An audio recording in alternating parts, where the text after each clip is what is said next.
नमस्कार दोस्तों, मैं हूं दामिनी यादव और आप देख रहे हैं हिंदी की मिंदी। दोस्तों, जब पिछली बार मैं लता मंगेशकर जी पर कुछ बातचीत करने के लिए आप दोस्तों से मुखातिब थी, तभी मुझे ये ख्याल भी आया कि ये महीना उस शख्स से भी तो जुड़ा हुआ है जो कि भारत रत्न भी था और भारतीय शास्त्रीय संगीत के आकाश का सूर्य भी। हिंदुस्तानी शास्त्रीय संगीत के इस कोहिनूर का नाम है पंडित भीमसेन गुरुराज जोशी। मैंने उनके नाम के साथ थे के बजाय हैं का इस्तेमाल इसलिए किया है क्योंकि पंडित भीमसेन जोशी किसी व्यक्ति का नाम भर ही नहीं था, बल्कि ये एक ऐसे सुर का नाम था जो कानों से होकर रूह तक उतर जाता था और उन्हें सुनने वाले ऐसे अपनी सुध-बुध खो देते थे कि गायन पूरा हो जाने पर भी अपनी जगह से उठना ही भूल जाते थे। वैसे तो शास्त्रीय संगीत के बारे में कहा जाता है कि इसे सुनने वाले ताल के भी पक्के होते हैं और कान के भी, मगर जब जब पंडित भीमसेन जोशी जी गाते थे तो हिंदुस्तानी शास्त्रीय संगीत होने के बावजूद बड़ी ही सरलता से लिए गए आरोह अवरोह ऐसे होते थे कि जब वे स्वर को आरोही बनाते थे तो सुनने वाले भी आकाश की ऊंचाइयां छूने लगते थे और जब अवरोह पर लाते थे तो भी सुनने वाले को लगता था कि वो किसी गहरे समंदर में गोते लगाता संगीत के सुरों के मोती चुन रहा है। जवाब नहीं था पंडित भीमसेन जोशी जी का। वे कितनी सरलता से गा लेते थे, इसका छोटा सा साक्षात उदाहरण देखना हो तो वही गीत एक बार फिर से सुन लीजिए जिसे हमने दूरदर्शन पर बरसों बरस देश राग के अंतर्गत सुना था। मिले सुर मेरा तुम्हारा तो सुर बने हमारा। बच्चे बच्चे की जबान पर होता था तब ये गीत और आज भी हमारी यादों में धुंधला नहीं पड़ा है। मैं ना तो शास्त्रीय संगीत की बहुत ज्यादा समझ रखती हूँ, ना ही इसकी कोई बड़ी जानकार हूँ, मगर हाँ, मेरे कान भी ताल बेताले का फर्क तो थोड़ा बहुत भांप ही लेते हैं और मैं बहुत खुशकिस्मत हूँ कि मैंने पंडित भीमसेन जोशी जी को सुना है। मेरे कानों ने पंडित जी के सुरों के अमृत को चखा है। मैंने भी उनके स्वर के आरोह अवरोह के साथ अपने मन को उड़ते और डूबते देखा है, और वो भी ऐसा वैसा नहीं बल्कि एक ऐसा कार्यक्रम कि जो अपने आप में ऐसा मिसाली बन गया था कि वैसा अनुभव शायद ही कभी दोबारा हुआ हो। साल 1998 या 99 की बात रही होगी। प्रभाती राग श्रृंखला के अंतर्गत दिल्ली के नेहरू पार्क में एक कार्यक्रम आयोजित किया गया था जिसमें उस दिन पंडित भीमसेन जोशी जी का कार्यक्रम था। अब जैसा कि नाम से ही जाहिर है, ये कार्यक्रम प्रभात यानी सुबह के समय 6 बजे के आसपास था और पार्क में खुले आसमान तले होना था। वे दिन तो बरसात के ही थे, पर तब 1-2 दिन से मौसम साफ और खुला हुआ चल रहा था। मगर जैसे ही पंडित भीमसेन जोशी जी ने गाना शुरू किया, उसके कुछ ही देर बाद धीरे धीरे बूंदें पड़नी शुरू हो गई। अब इक्का दुक्का लोग थोड़ा बहुत हिले डुले, मगर पंडित जी के गायन का जादू ऐसा था कि अधिकांश लोग उसमें डूबे हुए थे और बूंदाबांदी शुरू हो जाने के बावजूद अपनी जगह से टस से मस होने को तैयार नहीं थे। पंडित जी भी इस दौरान जरा देर को ठहरे और जब उन्होंने अपने प्रशंसकों को इस तरह सुनने को जमे हुए देखा तो फिर कहाँ की बारिश, कौन सी बारिश, उन्होंने तो सुध-बुध भुलाकर झूम झूम कर गाना शुरू कर दिया। और उसके बाद तो गाने वाला भी मदमस्त और सुनने वाले भी। तब उन्हें बारिश से बचाने के लिए कुछ छाते पंडित जी के शिष्यों ने तान दिए, कुछ उन लोगों ने जो मौसम की नजाकत भांपते हुए उसे अपने साथ ले आए थे। बरसती बूंदों के बीच पंडित भीमसेन जोशी जी के उस दिन के गायन की याद करते हुए इस पल भी मैं उसी रोमांच को याद कर पा रही हूँ, महसूस कर पा रही हूँ जो उस दिन हुआ था। गाने वाले ने जैसे बादलों को और बूंदों को भी अपने गायन पर थिरकने का न्योता दे दिया था। अगले दिन कई अखबारों की सुर्खियों में भी ये कार्यक्रम छाया हुआ था, पर मैं तो जैसे जीवन की एक अमूल्य निधि पा गई थी। संगीत इतना गहरा, इतना नशीला, इतना जादुई भी हो सकता है, इसका सच्चा अनुभव अगर कहूँ तो सही मायनों में उसी दिन हुआ था। और ये सिर्फ अकेले मेरा ही अनुभव रहा हो ऐसा भी नहीं है। उस दिन जिसने भी ये कार्यक्रम सुना होगा वो फिर जीवन भर शायद ही उस याद से कभी उबर पाया होगा। दोस्तों, बस समझ लीजिए कि मेरे लिए तो उस दिन के कार्यक्रम की यादें गूंगे का गुड़ हैं। क्या वर्णन करूं उस मिठास का, बस आप समझ सकते हो तो बस बिन जाहिर किए ही समझ लीजिए। फिर पंडित भीमसेन जोशी जी को भारत का सर्वोच्च नागरिक सम्मान भारत रत्न दिया गया तो खुशी तो हुई, हैरानी जरा भी नहीं हुई, क्योंकि कुछ लोग ऐसे होते हैं कि बड़े से बड़ा पुरस्कार मिलने के बावजूद अहमियत उस पुरस्कार की ही बढ़ती है, उस व्यक्ति की नहीं, क्योंकि वो तो अपने हुनर का लोहा पहले ही मनवा चुका होता है, जिसके लिए सराहना और सम्मान के तौर पर उसे वो पुरस्कार दिया जा रहा होता है। पंडित भीमसेन जोशी जी को भारत रत्न मिलने से जुड़ी भी रोचक बात यह है कि जब उन्हें भारत रत्न दिया जा रहा था तो उन दिनों उनका स्वास्थ्य कोई बहुत अच्छा नहीं चल रहा था। तब तत्कालीन राष्ट्रपति डॉक्टर एपीजे अब्दुल कलाम साहब ने उनसे स्वयं मिलकर ये सम्मान उन्हें सुपुर्द किया था।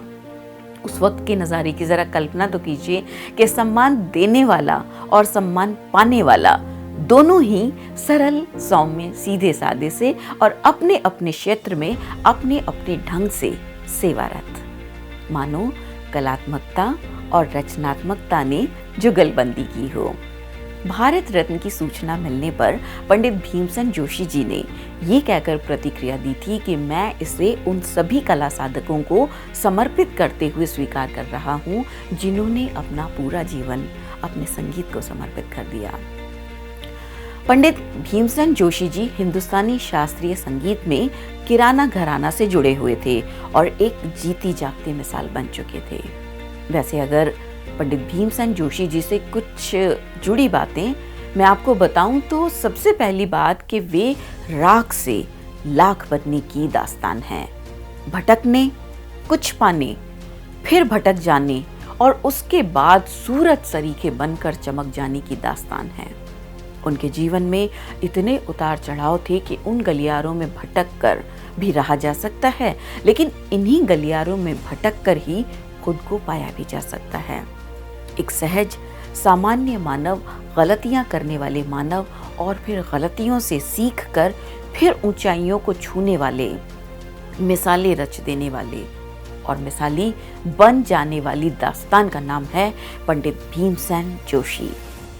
4 फरवरी 1922 को कर्नाटक के गडक शहर के एक ब्राह्मण परिवार में जन्मे पंडित भीमसेन जोशी जी ने अपने संगीत प्रेम के लिए लंबी जद्दोजहद की है।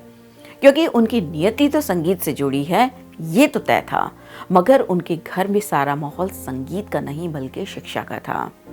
उनके पिता गुरुराज जोशी एक स्कूल टीचर थे। हाँ, उनके दादा जरूर गाते थे, मगर वो भी शौकिया। भीमसेन जोशी जी के मन तक संगीत के सुर शायद यहीं से होकर पहुंचे। ये तो एक लंबी दास्तान साबित हो सकती है, लेकिन ये जरूर सच है कि वे दूर दूर तक भटके सिर्फ संगीत सीखने की तलाश में। यहाँ तक कि उन्होंने सिर्फ संगीत सीखने और पेट भर खाना पाने के लिए एक नौकर तक का जीवन भी जिया था, क्योंकि बेहद कम उम्र में ही पंडित भीमसेन जी अपनी इस संगीत की तलाश में घर से भाग निकले थे। जाहिर है कि संघर्ष का सफर भूख भी साथ लाता है और मौसम के थपेड़े भी। हाँ, बस लगन सच्ची हो तो ये सही गई तकलीफें जाया नहीं होती। फिर आज जब हम उनके इस संगीतमय सफर के कुछ अहम पड़ावों पर एक नजर डालते हैं तो पाते हैं कि उनके गुरु सवाई गंधर्व अब्दुल करीम खान साहब के बेहद खास शिष्य थे। अब्दुल करीम खान साहब ने ही भारतीय शास्त्रीय संगीत के किराना घराने की शुरुआत की थी। साल 1936 रहा होगा जब वे धारवाड़ पहुंचे। वहां जाकर वे सवाई गंधर्व के शिष्य बने। हम आपको बताना चाहेंगे कि किराना घराना की एक और चर्चित शख्सियत हैं गंगूबाई हंगल जी, जो कि खुद एक चोटी की कलाकार हैं। उन्होंने भी पंडित भीमसेन जोशी जी के साथ ही संगीत की शिक्षा सवाई गंधर्व जी से ली थी। पंडित जी बाद में मुंबई भी गए, एक रेडियो आर्टिस्ट की हैसियत से काम भी किया। उस जमाने में उन्हें एक रिकॉर्डिंग के लगभग 30 रुपए मिल जाया करते थे। एक बार पंडित जी ने कहा था कि खाने पीने का सारा खर्चा निकालकर भी लगभग 20 रुपए बच जाया करते थे। तो दोस्तों के साथ घूमने फिरने, पिकनिक करने, महफिलें जमाने का चस्का उन्हें इसी दौर में लगा था। फिर महज 22 साल की उम्र में उनका पहला एल्बम लोगों के सामने आया और हाथों हाथ लिया गया।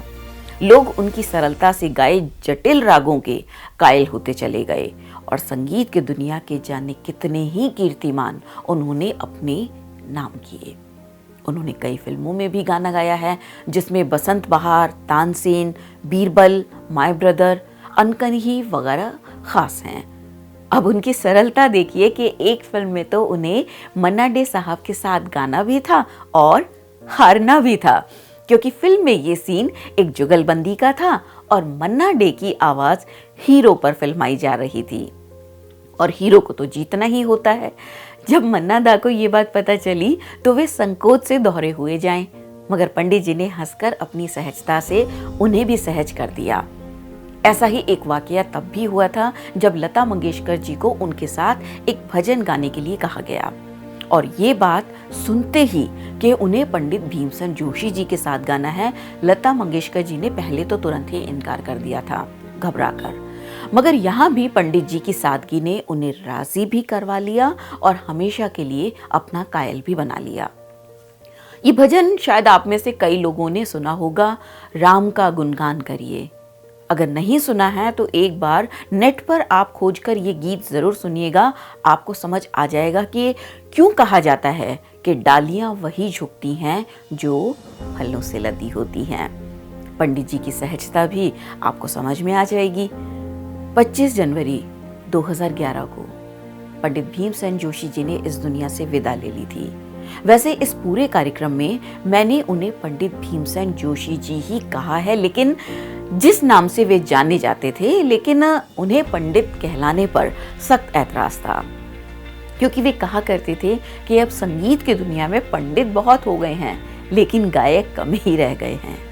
अभी पिछले ही साल 2021 में भीमसेन जोशी जी का जन्म शताब्दी वर्ष आरंभ हुआ था, जिसे लेकर कई कार्यक्रम होने थे, लेकिन कोविड के चलते ये सारे कार्यक्रम ऑनलाइन तक ही सिमट कर रह गए थे। आज पंडित भीमसेन जोशी जी हमारे बीच मौजूद तो नहीं हैं, लेकिन अगर आप उनकी आवाज़ सुनेंगे तो कहेंगे कि पंडित भीमसेन जोशी जी हमेशा से हमारे साथ हैं, हमारे साथ थे और हमेशा हमारे साथ रहेंगे। जोशी जी, आपके सुर अमर हैं।